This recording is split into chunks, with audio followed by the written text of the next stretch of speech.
how to find your liked reels on Instagram. In this video, I'm going to show you how to find a full history of all the reels you've liked on Instagram. So if you want to see a recently liked reel, something like that, you'll be able to find it. And if this video helps you, please consider giving it a like and also subscribe to my channel because that really helps me out. So first, open up the Instagram app, then navigate to your profile. Once on your profile, select the three lines in the top right to open up the settings. Once in the settings, select your activity. Once in your activity, just select likes at the top. And you'll see all the likes you've made on Instagram. From there, you can just simply swipe to the right and select all content types. And then just make sure that Reels is the only one that has a check next to it. Select apply. And then you'll see a full history of all the Reels you've liked on Instagram. You could sort by dates, newest to oldest, anything like that.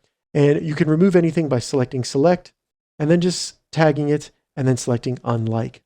Additionally, if you want to see a full watch history of Reels on Instagram, go back to the Your Activity section of the settings, scroll all the way down, select Watch History, and then in there, you'll see a history of all the Reels you've watched on Instagram.